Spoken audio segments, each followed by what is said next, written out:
والسلام على سيد المرسلين وعلى آله الطاهرين وأصحابه الكاملين رب اشرح لي صدري ويسر لي أمري واحلل عقدة من لساني يفقهوا قولي أما بعد فأعوذ بالله من الشيطان الرجيم بسم الله الرحمن الرحيم يا أيها الذين آمنوا لا تقدموا بين يدي الله ورسوله واتقوا الله إن الله سميع عليم صدق الله العظيم. محترم حضرات سامعین کرام، حاضرین مسجد، عزیزوں اور بزرگوں، یہ قرآن مقدس کے 26ویں پارے کی پورے حجرات کی پہلی آیت ہے جو میں نے آپ حضرات کو پڑھ کر سنائی.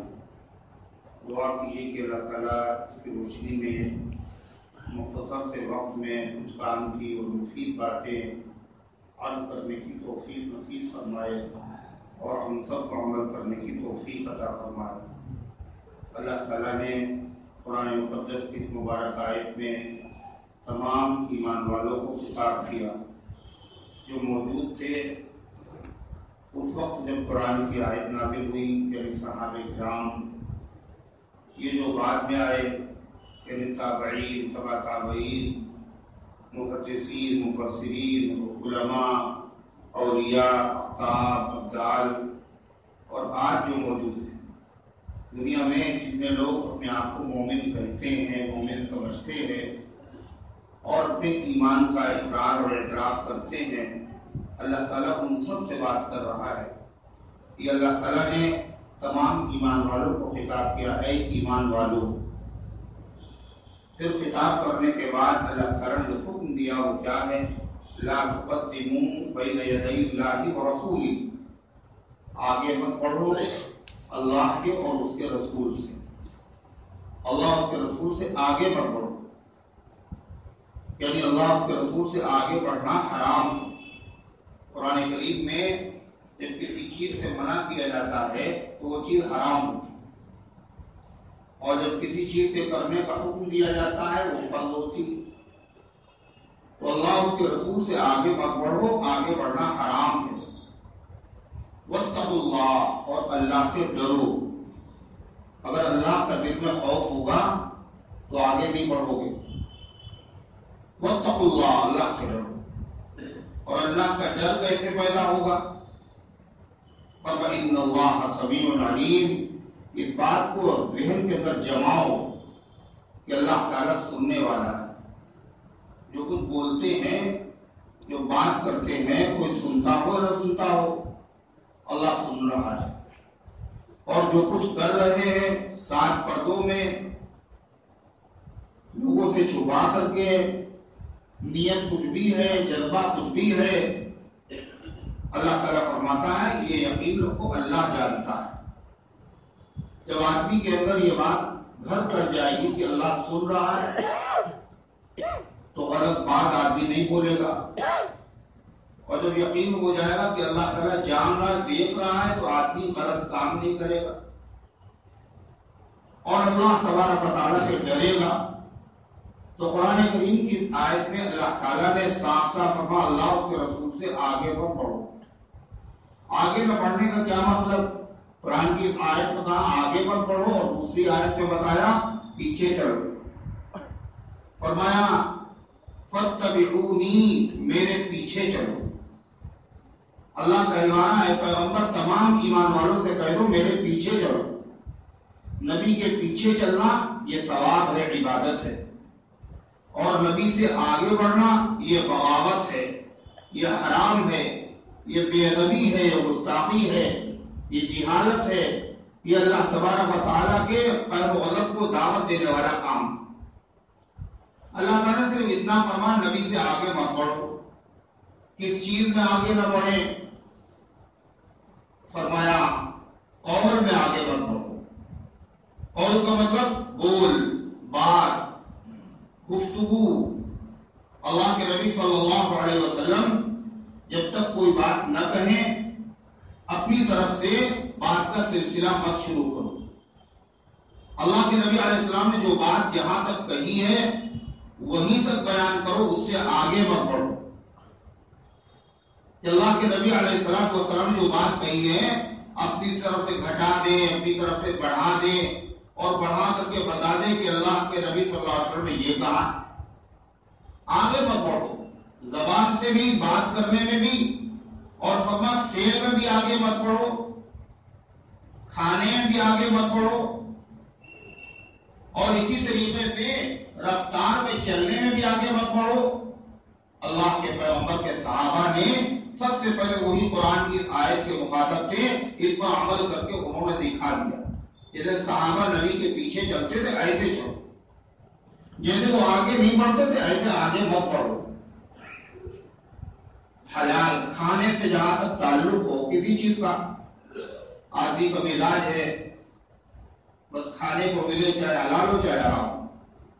دعوت ایک چیز ہی بڑی خوشی کی ہے، چاہے وہ کنڈے کی ہو، چاہے وہ ٹکیا کی ہو، چاہے وہ کسی بھی طرح کی دعوت ہو، وہ دعوت ہونا چاہیے. اور جو منع کرے اس کے اوپر غصہ. یہ بھی صاحب صحابہ کا معاملہ یہ نہیں تھا. جب کوئی اہم مسئلہ ہے، لاکھ بھوکے ہوئے مگر پھر بھی کھائیں گے نہیں جب تک کہ پوچھ نہ لے جناب محمد رسول اللہ صلی اللہ علیہ وسلم سے. حضرت ابو سعید خدری فرماتے ہیں کہ صحابہ کا لشکر گیا اور بھوک سے بیتاب. وہاں پر اللہ تعالیٰ نے کیا انتظام کیا؟ مانگتے تو اللہ ہی سے تھے. اب بھوک کی حالت میں دل کو آ کے سمجھا لے، ان وقت تو حرام بھی حلال ہو جاتا ہے، ذرا حرج کیا ہے؟ یہ وہ لوگ نہیں تھے، ان کے دل میں اللہ کا خوف تھا. قدرت کا نظام یہ ہوا، یہ شخص دوڑتا ہوا آیا، اس نے کہا کہ کیا تو الفیکم من راق، کیا تم میں کوئی جھاڑ پھونک کرنے والا ہے؟ تو ایک صحابی نے کہا جی ہاں میں جھاڑ پھونک کر لیتا ہوں. تب میرے سردار کو بچھو نے ڈنگ مار دیا ہے اور تڑپ رہا ہے، آپ جھاڑ دیں گے؟ کہا بالکل جھاڑ دیں، لیکن ایک شرط ہے، 100 بکریاں لیں گے. تو ان کا جلدی چلیے، منظور ہے مجھے. انہوں نے جا کر کے دم کیا، ایک اللہ کا کلام اور پھر صحابہ کی زبان سے، اللہ والوں کی زبان سے فوراً زہر ختم ہو گیا. 100 بکریاں لے لی. اب اس میں یہ ہے کہ ان کو کھائیں کیسے؟ ہم تو نہیں کھائیں گے جب تک کہ اللہ کے نبی صلی اللہ علیہ وسلم پوچھ نہ لیں. بعض صحابہ نے اجتہاد کیا اور اجتہاد کی روشنی میں انہوں نے تناول کر لیا، لیکن بعد نے کہا ہم تو نہیں کھائیں گے. جب آپ کے بعد تشریف لائے ہو، پورا صورتحال بتائی، تو آپ نے فرمایا کھاؤ، وہ حلال ہے تمہارے لیے، اگر کچھ اس میں سے بچا ہوا ہے مجھے بھی کھلاؤ.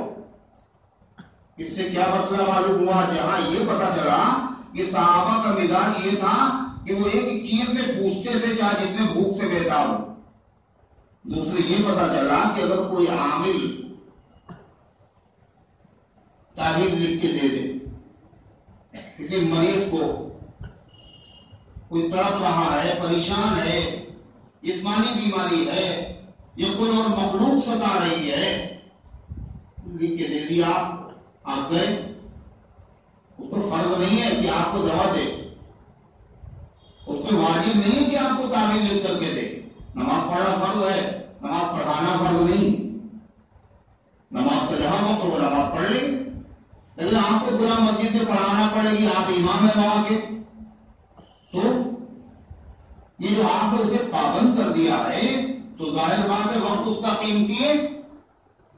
تو اس کی وجہ سے اگر وہ اس کی کوئی اجرت تنخواہ مقرر کی جائے تو یہ جائز ہے، ناجائز نہیں ہے.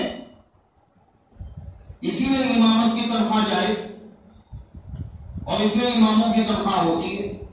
نماز پڑھنا فرض ہے، پڑھانا نہیں فرض ہے. جب آدمی نماز پڑھنا ہی فرض ہے تو کہیں بھی پڑھ سکتا ہے، مگر جب پڑھانا فرض ہے تو کہیں بھی رہیے، آپ وہاں آئیے. پابندی، اسی پابندی کی وجہ سے. تو اسی طریقے سے وہ عامل اگر آدمی ہے لاکھ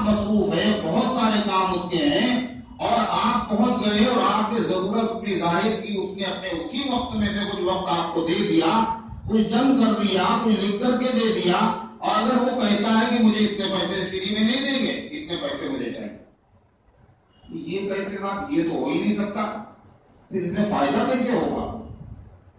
اب اس میں فائدہ کیسے ہوگا؟ وہ تو صاف پیسے لیتے ہیں، ان کے بعد جائیے وہاں وہ قرآن پڑھ کے بھوک ڈالنے کے پیسے لیتے ہیں، وہ تعویذ لکھنے کے پیسے لیتے ہیں، مفتی بھی ہے نا بہت بڑے، ناجائز کام کر رہے ہیں، بتائے قرآن حدیث کے اوپر وہ پیسہ مانگ رہے۔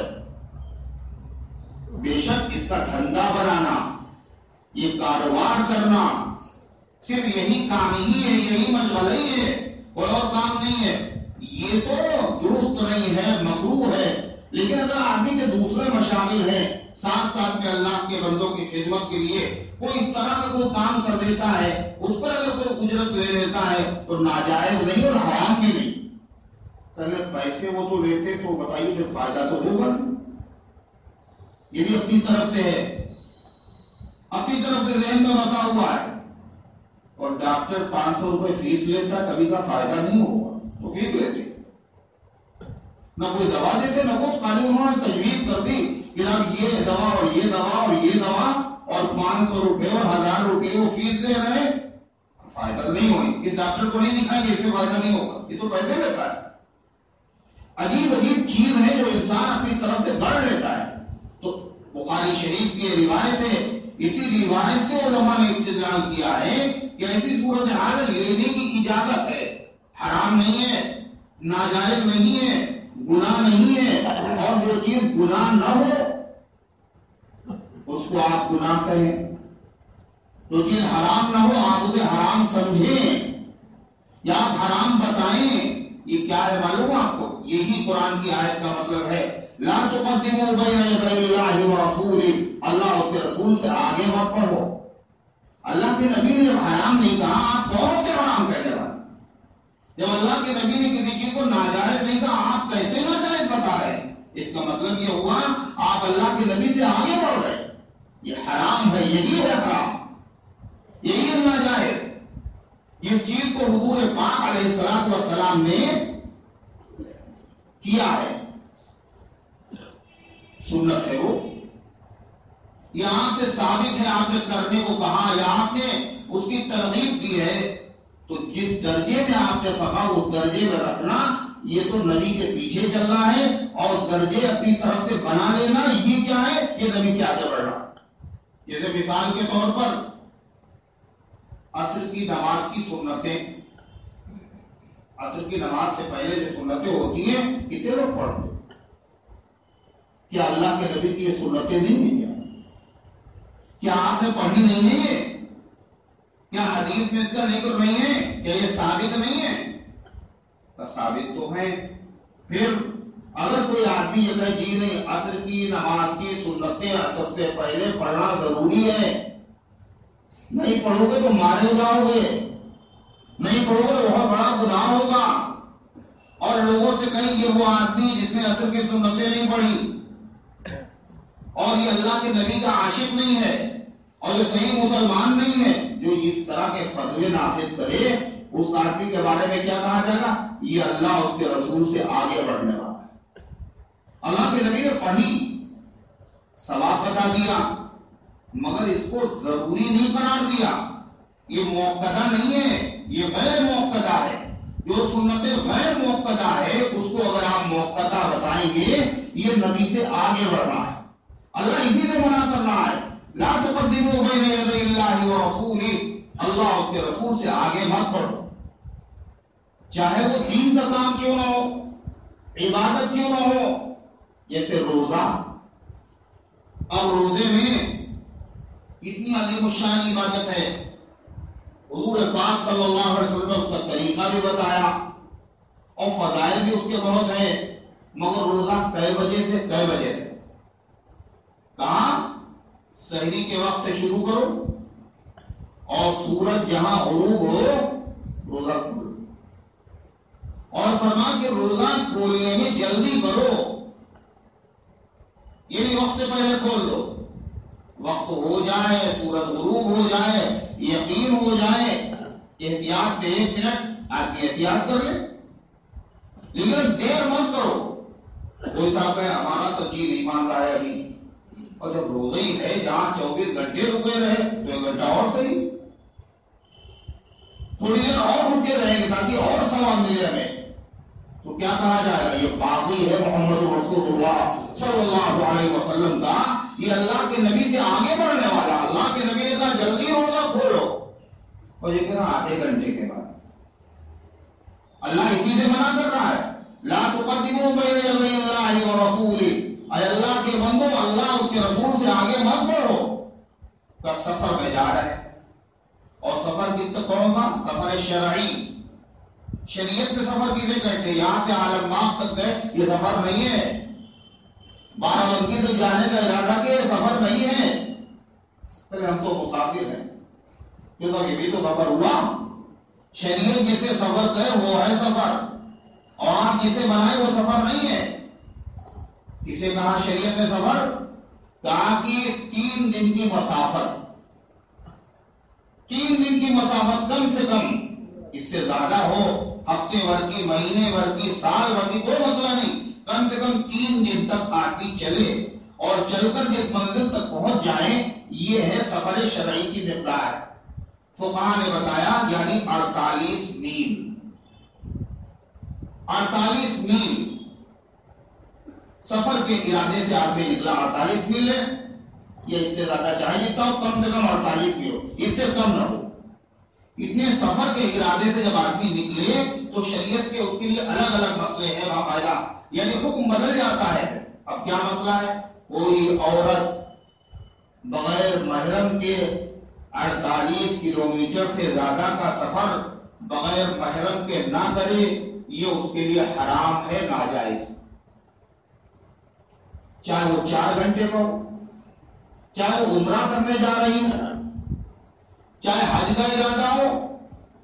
حج جیسی عبادت عورت پر حج فرض ہی نہیں ہوتا جب تک کہ اس کے ساتھ جانے والا کوئی محرم نہ ہو. اگر محرم نہیں ہے، کوئی خود سے نہیں جا سکتا.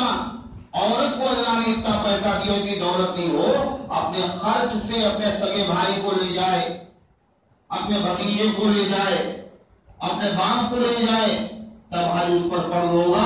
اگر ساتھ میں جانے والا نہیں ہے تو حج فرض ہی نہیں ہے، نہ کرے زندگی بھر، اور بعد میں وصیت کر دے بھائی میری طرف سے حج بدل کرا دینا، مگر جائے نہیں. یہ شریعت کا مسئلہ ہے.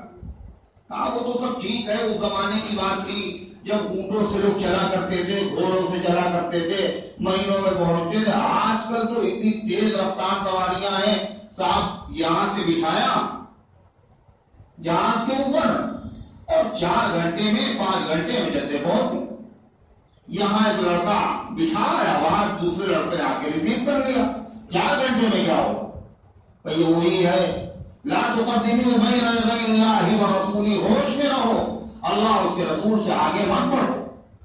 چاہے جتنی سہولت ہو جائے، نبی کی کیا برسوں فلاں دیوی کی چنی رہی، لیکن نبی کی بات جہاں تھی وہیں رہی.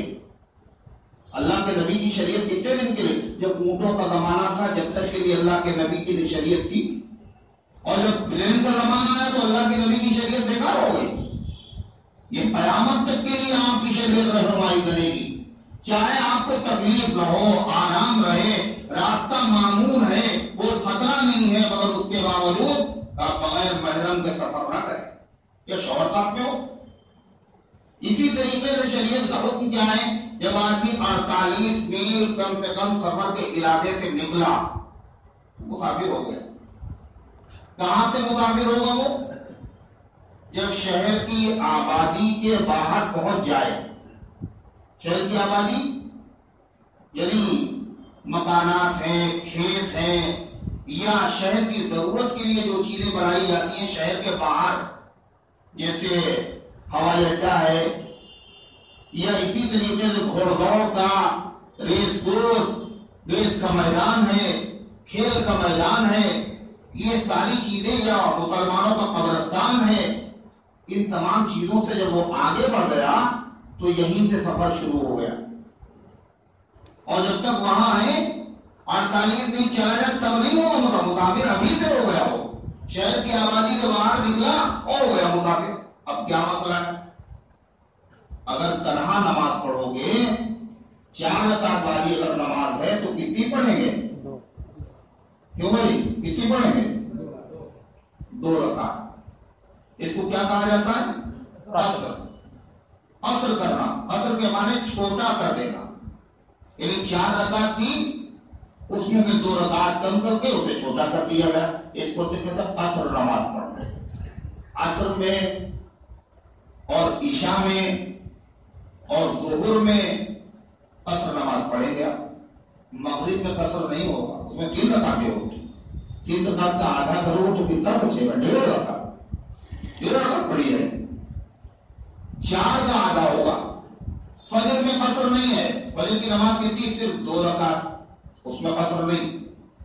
کتنے؟ ظہر میں، عصر میں، عشاء میں. اور وہ بھی جب آپ اکیلے پڑھیں بغیر جماعت کے نہ پڑھیں، جماعت کے ساتھ نہ پڑھیں. اگر آپ سب مسافر ہیں اور جہاں آپ گئے مسجد میں وہاں لوگ مسافر نہیں ہیں، امام بھی مسافر نہیں ہے، تو وہ 4 پڑھانا جب آپ نے اس کی ابتدا میں نماز پڑھی تو آپ کو 4 ہی پڑھنا پڑیں گی. اب آپ 2 نہیں پڑھیں. اور اگر اکیلے پڑھیں گے اور اگر آپ مسافر ہو اور آپ سے کہا جائے آپ ہی امام بن جائیں گے تو کتنی پڑھیں گے آپ؟ 2 ہی پڑھیں گے. کب پڑھائیں گے بھی تو 2 ہی پڑھائیں گے. ایسا ہو سکتا ہے. شریعت بڑی حسین ہے. یہ بھی ہو سکتا ہے. کیوں ایسے آدمی کے پیچھے پڑھیں جو 2 ہی پڑھے؟ 4 والے کے پیچھے نہ پڑھیں. تو ہو سکتا ہے اگر اللہ کے نبی موجود ہوں اور صحابہ موجود ہوں، اللہ کے نبی صلی اللہ علیہ وسلم موجود ہوں تو بتائیے کہا جائے آپ مسافر آپ 2 رکعت پڑھیں گے اور باقی جو صاحب بیٹھے ہوئے بہت بڑے بزرگ ہیں وہ مقیم ہیں، ان کے پیچھے نماز پڑھے گا کوئی مسلمان؟ دوسرے کے پیچھے پڑھے گا نہیں. حضور 2 ہی پڑھاتے وہی سب سے اچھی نماز ہے. ہم نہیں پڑھیں گے کسی کے آگے. اگر ایسی صورتحال پیش آ جائے، کوئی بہت بڑا بزرگ آ جائے، امام حرم آ جائے یا فلاں امام آ جائے یا فلاں امام آ جائے، تو ایسے موقع پر مسلمان کہے گا یہ ہے تو مسافر اور یہ پڑھیں گے تو اور ہمارے لیے ہے 4، تو کیا کرے؟ تو شریعت نے کیا بتایا کہ وہ امام صاحب نماز پڑھائیں اور پڑھانے سے پہلے اعلان کرے کہ دیکھو بھائی میں مسافر ہوں، میں 2 رکعت نماز پڑھوں گا اور اس کے بعد سلام پھیر دوں گا. آپ لوگ سلام نہیں پھیریں گے، 2 رکعت آپ کھڑی ہو کر کے پوری کر لیں گے. میرے سلام پھیرنے کے بعد آپ سلام نہیں پھیریں گے، آپ کھڑے ہو جائیں گے اور باقی 2 رکعتیں آپ مکمل کر لیں گے. 2 رکعت امام کے پیچھے، 2 رکعت امام کے بغیر. اور جب وہ سلام پھیرے تو ہو سکتا ہے کوئی نیا آدمی آ گیا اور پیچھے سے. ایسا بھی تو ہوتا ہے. جماعت کھڑی ہو گئی، 1 رکعت چھوٹ گئی، 2 رکعتیں چھوٹ گئی، 3 رکعتیں چھوٹ گئی، اس کو پتہ ہی نہیں بیچارے یہ مسافر نماز پڑھا رہا ہے. ہو سکتا کوئی نیا آدمی آ گیا ہو تو اچنبے کی چیز ہو تو سلام پھیرنے کے بعد پھر امام کہے بھائی میں مسافر ہوں، میں نے 2 رکعت نماز پڑھا دی، باقی نماز آپ حضرات اپنی اپنی پوری کر لیں. یہ ہے شریعت کا مسئلہ. مگر یہ آج کل ہوتا نہیں، کہیں ہوتا، کبھی کبھی ہونا چاہیے. اس لیے ہونا چاہیے تاکہ مسلمانوں کو مسائل کا علم رہے. اگر مسئلے کا علم نہیں ہوگا اور کہیں مسلمان دیکھے گا تو حیرت کے ساتھ دیکھے گا اور لڑنے لگے گا، جھگڑا کرنے لگے گا. جیسے کیا مسئلہ ہے؟ جب جماعت کے لیے آدمی آئے اور دیکھے اگلی صف میں جگہ ہے تو پیچھے نہ کرو، پنکھا یہاں پہ، کولر یہاں پہ، یہاں ہوا زیادہ آ رہی یہیں پہ کھڑے ہوں. اللہ کے گھر میں اللہ کے بندے بن کے آیا کرو. اگلی صف، اب اگلی صف میں جگہ ہی نہیں اور اکیلے ہیں. اب کیا کریں؟ اگر اکیلے آدمی ہو، تنہا کھڑا ہونا مکروہ ہے، تو سامنے والے آدمی کو اشارہ کرو، وہ پیچھے آ جائے گا، اس کی نماز خراب نہیں ہوگی اور تمہارے برابر میں کھڑا ہو جائے گا. اب 2 آدمی ہو گئے پیچھے، 2 آدمی ہو گئے پیچھے. اب یہ مسئلہ اس پر عمل کرے آدمی. لیکن اگر مسئلہ نہیں جانتے لوگ اور پیچھے والے آدمی نے کہیں آگے والے آدمی کی شرٹ پکڑ کے تھوڑا سا کھینچا تو کیا ہوگا؟ کوئی واقعہ ہوگا نہیں ہوگا؟ ہاتھی گھنٹا مارتے بڑے بدتمیز آدمی ہو تم، اللہ کے گھر میں کھڑے ہو کر کے میری قمیض پکڑ کے کھینچ رہے ہو پیچھے، تمہیں تمیز نہیں؟ تو اس سے اچھا کیا ہے نہ کھینچے، وہاں یہ کام کرے جہاں لوگ جانتے ہو۔ ایسا ہوگا کیوں؟ لیکن مسئلے سے ناواقف ہیں۔ تو فرمایا مسافر اگر آدمی ہے تو 4 رکعت والی 2 رکعت پڑھے۔ اب کوئی صاحب سوچیں ہم تو 4 رکعت پڑھیں گے، جب ٹائم بھی ہے، موقع بھی ہے، وقت بھی ہے، سفر میں کوئی پریشانی بھی نہیں ہے، ہم صاحب اے سی سے سفر کر رہے ہیں، 4 گھنٹے میں پہنچ جائیں گے، نہ دھکے ہیں، جگہ بھی ہے، کشادہ فاصلی چیزیں، 4 کے بجائے ہم 2 رکعت میں 4 پڑھیں تو بتائیں کیا ہوگا؟ یہ ثواب نہیں ہے، یہ گناہ ہوگا۔ اسی موقع پر قرآن کہتا لا تقدموا بین یدی اللہ ورسولہ، اے ایمان والو اللہ اس کے رسول سے آگے مت بڑھو۔ جب کہا 2 رکعت پڑھو تو 2 رکعت چھوڑ کر 4 پڑھنا، یہ نبی سے آگے بڑھنا، اور 2 رکعت پڑھنا یہ نبی کے پیچھے چلنا۔ ایسے ہی حال کے اندر بتایا گیا جب سفر شرعی آدمی کر لے تو اس حالت میں اس آدمی کو رمضان کے مہینے میں روزہ رکھنے اور نہ رکھنے دونوں کا اختیار ہے، چاہے تو روزہ رکھ لے اور چاہے وہ روزہ نہ رکھے، بعد میں اس روزے کی قضا کرے۔ لیکن کوئی آدمی کہے کہ جی نہیں ہم تو حرام سمجھتے ہیں رمضان کا مہینہ اس کے بعد روزہ نہ رکھے والا، چاہے جتنی تکلیف ہو ہم تو رکھیں گے۔ یہ کیا ہے؟ یہ نبی سے آگے بڑھنے والا، یہ اللہ کے نبی سے آگے بڑھنا ہے۔ حدیث میں آتا ہے اللہ کے نبی اور صحابہ جا رہے روزے سے ہیں، سخت پیاس، آپ نے فرمایا پانی لاؤ، اور پانی آ گیا، آپ نے مجمع میں پانی پیا سب کے سامنے تاکہ مسئلہ سب کو معلوم ہو۔ جان پہ بن گئی، شوگر لو ہو گئی، اللہ نہ کرے ہو جائے، تھوڑی دیر بعد بھی ختم، شوگر لو ہو گئی ہے تو کیا کرے؟ فوراً سب کے سامنے وہیں پر شکر پا۔ ایک امام صاحب خطبہ دے رہے اور عرب ملک کے امام تھے وہ، اور بہت بڑے امام، خطبے کے دوران رمضان کے مہینے میں باقاعدہ ان کی طبیعت جب بگڑنے لگی تو انہوں نے کھٹ سے منہ سے کوئی چیز جیب سے نکالی اور سب کے سامنے اسے پی، مسئلہ بتایا۔ جاننا تو جان بڑی قیمتی ہے، شریعت میں جتنی گنجائشیں دی ہیں ان گنجائشوں کو استعمال کرنا یہ نبی کی پیروی ہے، نبی کے پیچھے چلنا ہے، اور اس پر مطمئن نہ ہونا۔ صرف ہمارا تو دل مطمئن نہیں ہوتا، یہ تقویٰ نہیں ہے، یہ دینداری نہیں ہے، یہ تقوی کا حیضہ ہے، یہ نبی سے آگے بڑھنا ہے، یہ بغاوت ہے، یہ اپنے آپ کو دیندار ظاہر کرنا ہے۔ تو اللہ تعالیٰ قرآن میں فرماتا ہے یا ایھا الذین آمنوا، اے ایمان والو لا تقدموا بین یدی اللہ ورسولہ، اللہ اور اس کے رسول کے آگے مت بڑھو، واتقوا اللہ، ہوش میں رہو۔ دین وہ ہے جو نبی نے کیا ہے، وہی دین ہے، اور نبی نے کچھ کیا اور آج کچھ کر رہے ہیں۔ اللہ سے ڈرو، منہ پہ مار دیا جائے گا۔ واتقوا اللہ ان اللہ سمیع علیم، اور اللہ کا خوف کیسے پیدا ہوگا؟ اللہ سن رہا ہے منہ سے جو بول رہے ہو، اور اللہ جانتا ہے تمہاری نیت کیا ہے، مقصد کیا ہے۔ اللہ تبارک و تعالیٰ ان گزارشات کو قبول فرمائے اور دین کی صحیح سمجھ ہم سب کو عطا فرمائے۔ سنتے